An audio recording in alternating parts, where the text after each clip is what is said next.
Out on the outskirts of Hangzhou, under the shadow of an old crumbling temple, lies a disturbing sight. Fields filled with electric cars, slowly being reclaimed by nature. Rusting chassis, weeds poking through tires, and dashboards cluttered with dusty toys. This is the aftermath of China's electric vehicle boom. What was once hailed as a green revolution has spiraled into economic chaos, leaving behind graveyards of abandoned EVs and automakers teetering on the edge of bankruptcy. The big question is, how did it come to this? And what's next for China's EV industry? Buckle up, we're going deep into the mechanics of price wars, subsidy cuts, and why companies like Nio and Xiaopeng are running on fumes. It all started with a dream, one that Beijing supported with open arms and deep pockets. Beginning in the late 2000s, the Chinese government offered huge subsidies, sometimes as much as 60,000 yen or around $8,400 for every electric car sold. This move spurred a flood of investment into the sector, with hundreds of companies jumping into the EV race. Suddenly, everyone wanted a piece of the pie. Even companies with zero experience in car manufacturing tried their luck, and before long, China had more than 500 electric vehicle makers, ranging from scrappy startups to industry giants. But here's the catch. Most of the EVs being produced back then were cheap, short-range models that were more practical for ride-hailing companies than private buyers. To take advantage of subsidies, automakers partnered with ride-sharing startups, flooding the market with fleets of low-end EVs. For a while, it worked. China became the world's leader in electric vehicles, churning out millions of cars annually and accounting for 60% of the global EV fleet. But as the saying goes, easy come, easy go. In 2019, Beijing slashed subsidies in half, and by 2022, they were eliminated altogether. That's when things started to unravel. Companies that had relied on government incentives found themselves unable to maintain cash flow. Ride-hailing startups collapsed, fleets of electric vehicles were abandoned, and the automakers that had bet everything on electric dreams were suddenly facing a harsh new reality. Without subsidies to prop them up, Chinese automakers entered into a brutal price war to survive. Nio, Xiaopeng, and even industry giant BYD slashed prices in a desperate bid to attract customers. But slashing prices comes with a heavy cost: shrinking profit margins. Many manufacturers found themselves bleeding cash, and with customers becoming more cautious about spending, especially as China's economy slowed down, sales weren't enough to make up for the losses. The ripple effects of this economic stress are now being felt throughout the supply chain.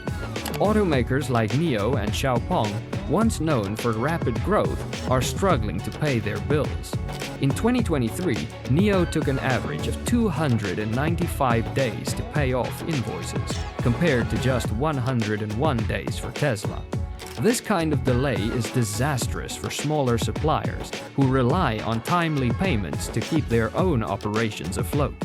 One by one, parts suppliers are going bankrupt, and as they fall, the production lines of major automakers are starting to falter. Meanwhile, Chinese automakers are resorting to drastic measures just to stay afloat.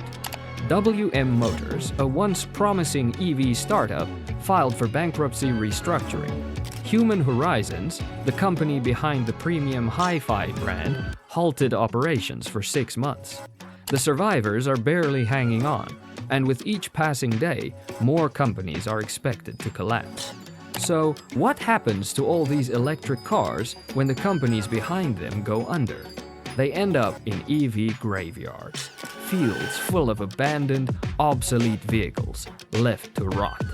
Hangzhou is just one of many cities across China with massive lots of discarded EVs. Some cars are so neglected that plants have sprouted inside their cabins. Others still have water bottles rolling around in the back seat, as if the drivers just walked away one day and never came back. These graveyards aren't just an eyesore, they're an environmental disaster waiting to happen. Electric vehicles, despite being marketed as eco-friendly, come with a heavy environmental cost. Building an EV produces more emissions than manufacturing a gasoline car, and the true climate benefits only materialize after years of use. When these cars are abandoned before they reach that tipping point, the environmental advantage is lost. And let's not forget the batteries. Each of these cars contains valuable metals like lithium, cobalt, and nickel, resources that are essential for battery production and are becoming increasingly scarce.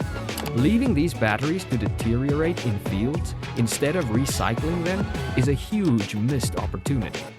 If this sounds familiar, it's because China has been here before. Remember the bike-sharing boom of the mid-2010s? Companies like Ofo and Mobike flooded cities with millions of bicycles, only for the whole industry to collapse within a few years. The result? Mountains of abandoned bikes, dumped in rivers and piled up in vacant lots. The EV graveyards we're seeing now are eerily similar, but on a much larger and more damaging scale. Just like with bike sharing, the collapse of the EV industry exposes the dangers of rapid, unregulated growth. When too many companies enter a market too quickly without a clear path to profitability, the fallout can be catastrophic. The piles of abandoned electric cars are a stark reminder that good intentions, like promoting green transportation, aren't enough to guarantee success. So, what's next for China's EV industry? Experts predict a wave of consolidation, with only the strongest companies surviving. Smaller automakers are likely to merge with larger ones, and weaker suppliers will be forced out of the market entirely. But consolidation isn't a magic solution. The price wars show no signs of stopping, and even the biggest players are feeling the strain. If the industry can't stabilize soon, we could see even more companies shutting their doors and more cars being added to the ever-growing graveyards. There's also the risk that consolidation could backfire by creating monopolistic giants with little incentive to innovate or improve. If competition dries up, consumers could face fewer choices and stagnant technology, the opposite of what China's ambitious EV push originally intended. Meanwhile, automakers still standing after consolidation may inherit financial burdens and outdated inventory from the companies they absorb, further complicating their survival. The real danger lies in how quickly the industry moves. If the shakeout drags on for too long, the surviving companies could burn through their reserves, leaving even fewer winners standing by the time the dust settles. There's still a glimmer of hope, if China can pivot fast enough. One potential lifeline is battery recycling. Recovering valuable metals from spent EV batteries could help reduce costs and lessen the environmental impact of abandoned cars. But recycling is easier said than done, and without proper incentives, it's unclear whether automakers and recyclers will step up to the challenge. Another possibility is a shift in government policy. If Beijing introduces new regulations to promote sustainable practices and curb the reckless expansion of the EV sector, it could help prevent future disasters.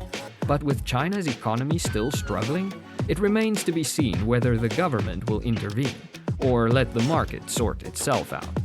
The story of China's electric vehicle boom is one of ambition, excess, and unintended consequences. What started as a bold push for green technology has become a cautionary tale about the dangers of rapid growth. As the EV graveyards continue to grow, China's automakers are running out of time and options. Will the industry consolidate and bounce back? Or will it become another chapter in the book of failed revolutions alongside the bike-sharing bust? Only time will tell. But one thing is certain, the road ahead will not be smooth. What's your take? Will China's EV industry recover? Or are we witnessing the beginning of the end? Let us know in the comments. And don't forget to hit that subscribe button and ring the bell so you don't miss our next deep dive. See you in the next video.